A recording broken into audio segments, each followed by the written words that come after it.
حضرت صفوان بن اسال کہتے ہیں کہ ایک دن ہم حضور کے ساتھ ایک سفر میں تھے. یار کتنا ناز ہے اور کیا احساسات ہوں گے جب یہ بتا رہے ہوں گے. ایک دن ہم حضور کے ساتھ سفر میں جا رہے تھے. اللہ اکبر. ہم حضور کے ساتھ ساتھ چل رہے تھے کہ ایک دیہاتی، ایک پنڈ کا رہنے والا شخص، عربی، ایک بدو، اس نے حضور کو دیکھا تو اس نے بلند آواز سے کہا یا محمد صلی اللہ علیہ وسلم.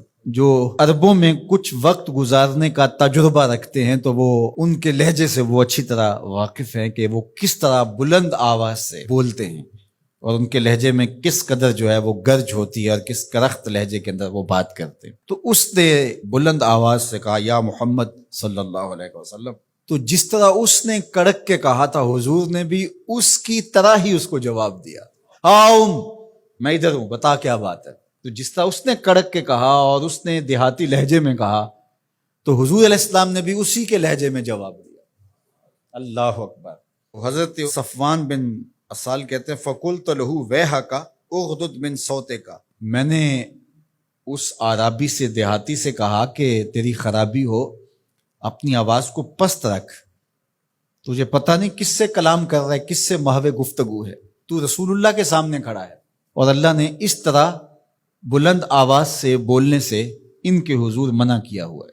قال العربی، اس دیہاتی نے کہا، ایک شخص کسی قوم سے، کسی شخص سے محبت کرتا لیکن ان سے مل نہیں سکا تو کیا اس کے بارے میں حکم ہے؟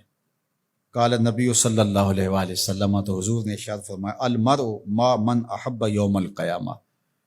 حضور نے فرمایا جو جس سے پیار کرتا ہے قیامت کے دن اسی کے ساتھ ہوگا، وہ پیار اسی کے ساتھ اٹھائے گا اس کو. اللہ اکبر.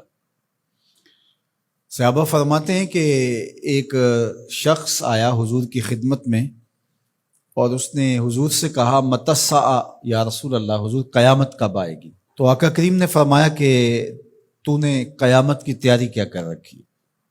تو اس نے کہا میں اللہ اور اس کے رسول سے محبت کرتا ہوں. تو حضور نے فرمایا کہ جو جس سے محبت کرتا ہے وہ اسی کے ساتھ ہوگا. تو صحابہ فرماتے ہیں ایمان لانے کے بعد زندگی میں سب سے زیادہ ہمیں اگر کسی بات کی خوشی ہوئی تھی تو اس بات کی خوشی ہوئی تھی، اس لیے کہ ہم حضور سے محبت کرتے ہیں اور ابو بکر و عمر سے محبت کرتے ہیں. تو قیامت کے دن ہم ان کے ساتھ ہی اٹھائے جائیں گے.